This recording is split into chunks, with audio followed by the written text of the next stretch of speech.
feel like I'm supposed to want more. That's the message I hear everywhere. To want more from my career, to buy more, spend more, earn more, travel more, experience more. But I don't.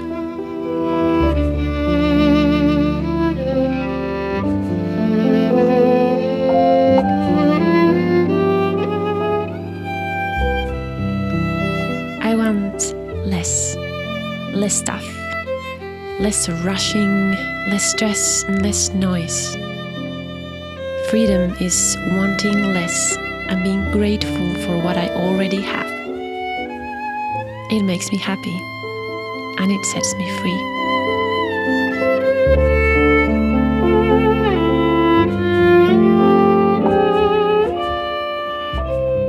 Lately, I've been wondering if we are kept busy just to consume more.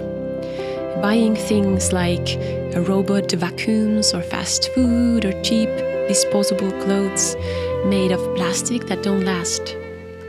Are we being conditioned to be ideal consumers? Maybe we are kept so busy that we don't stop to consider what we truly need and want. Perhaps the economy deems those needs too small or insufficient.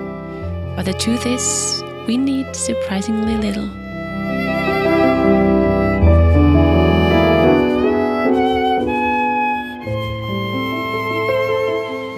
So I have been making these kind of plans or, just pictures of knittings and other handicrafts that I'm planning to do for the next year or so.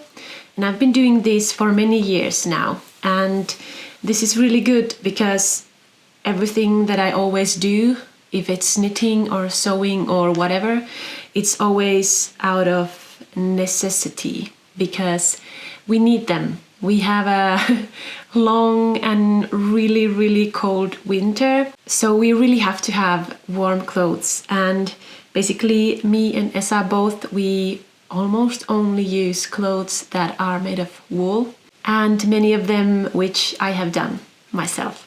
So it's a good thing to plan these things. Actually, I also found a plan that I had made in 2018, and as I said that I'm going to plan these for a year or so, but there are many things in here.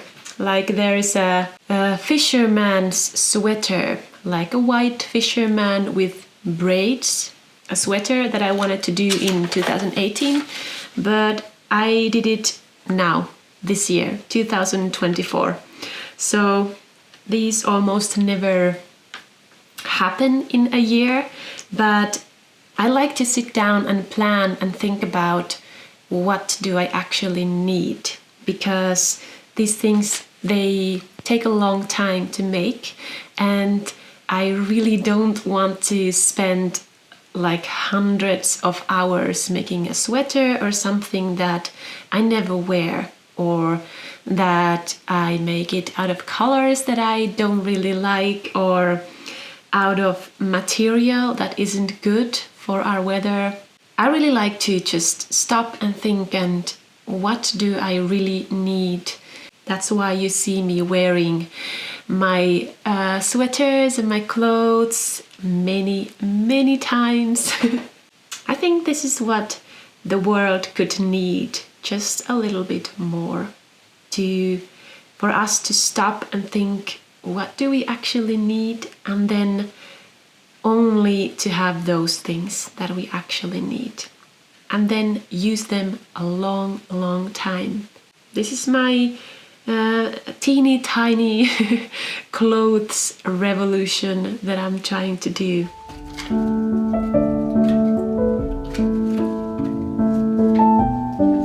During the long dark nights, I have been reading a lot. Books always inspire me, both in my work and creativity, but also in life. Lately, I've been reading a book called Do Nothing by Celeste Headley, and in it, the author discusses our basic need to be idle at times, which is really crucial for our health and survival, but somehow we seem to overlook this. The author also asks an important question that led me thinking that is it always good to make everything faster? We buy gadgets meant to save us time, only to end up with little or no idea where that saved time goes. Perhaps in trying to make everything faster, even the good things, like eating and walking and being with loved ones, unwittingly speed up. Presence can't be rushed.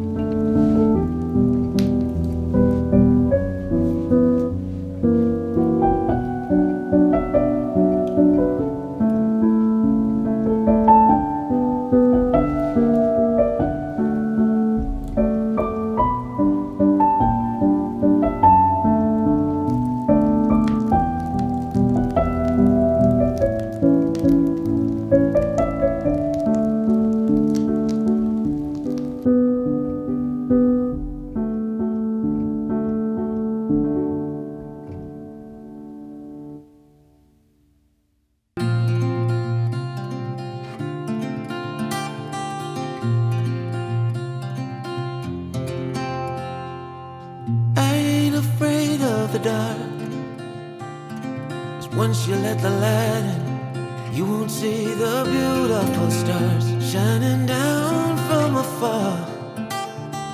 No, I ain't afraid of the dark. I don't mind the rain,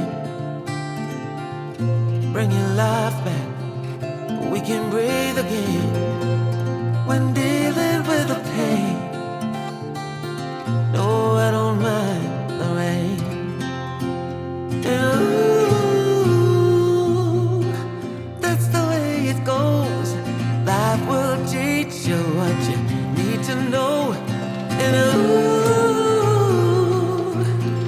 like a river flows, life will take you where you need to go. I hope you can hear me. It is raining and I'm sitting in this kind of old hay barn and it has a tin roof, so I hope you can hear me.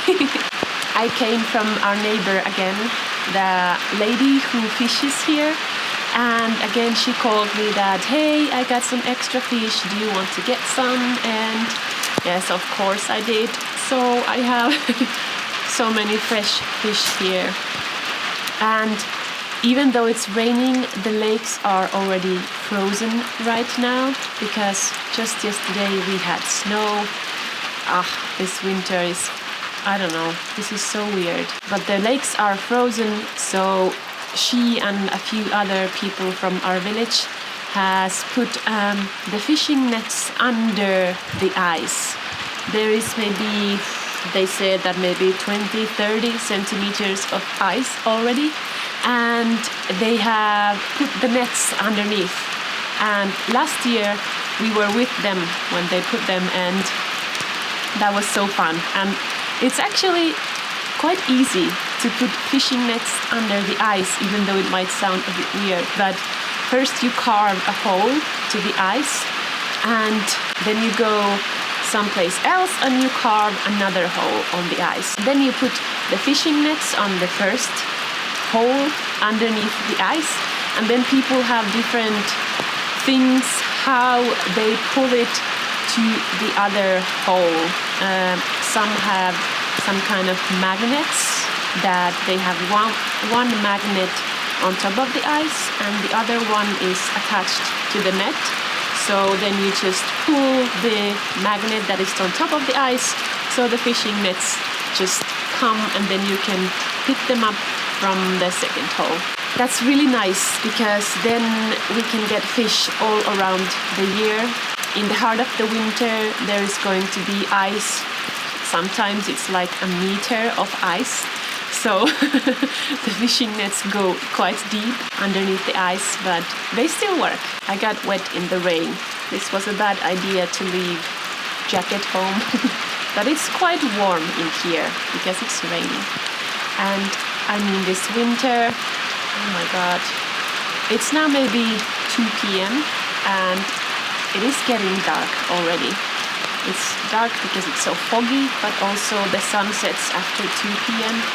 And now that we don't have snow at all, it is really, really dark. Oh, it's kind of hard to bear the total pitch black darkness without the snow, because the snow reflects every bit of light, even the stars. Now that there is no snow, it is really dark. There should be already a lot of snow, but this year is just weird. I'm gonna go home now and I will really just get wet. But what can you do? Let's take the fish home and let's go eat.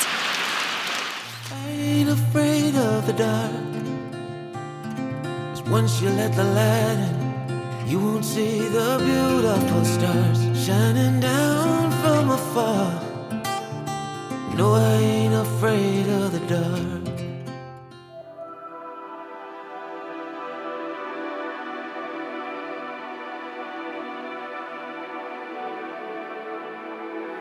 To survive the darkness without snow, nature sends us the magical northern lights almost every evening when the sky is clear. They cast their enchanting glow, lighting up the landscape with shades of green. Sometimes we call them our village streetlights, since we don't have any other external lights nearby, just us and the darkness.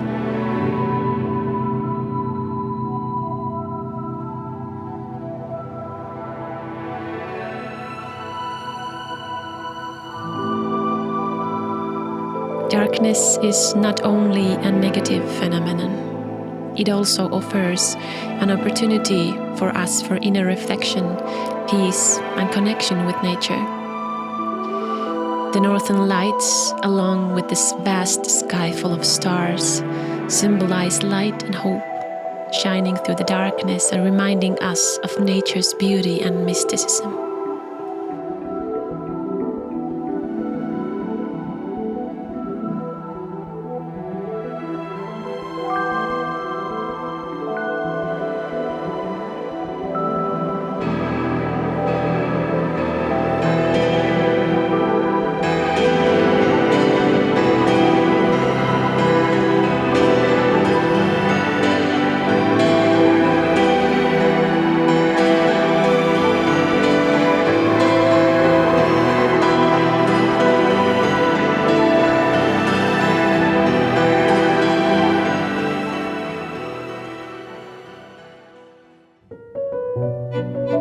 This fall, my sourdough starter turned 1 year old.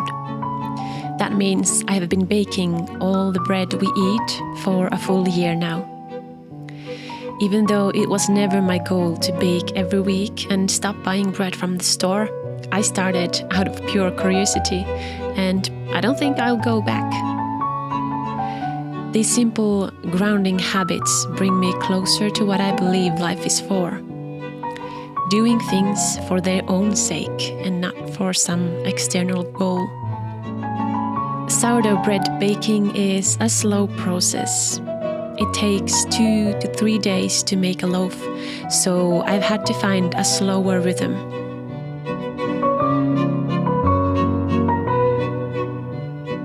I feel like sometimes we are expected to stay so busy that busyness is seen as a virtue.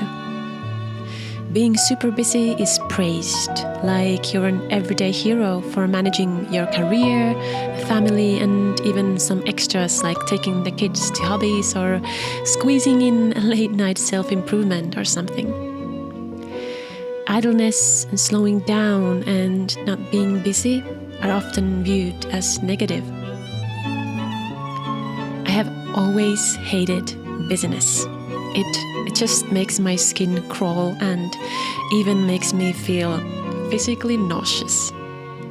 Over the years, I've been slowly stripping it from my life, piece by piece. Of course, it's not always possible. I have to follow other people's schedules, stick to my own, and manage a regular job that runs by the clock. But there are things I can change, like meeting friends in person instead of just chatting on my phone.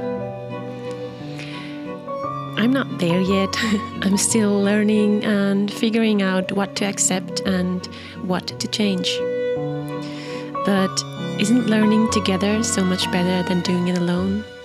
So I'm there with you.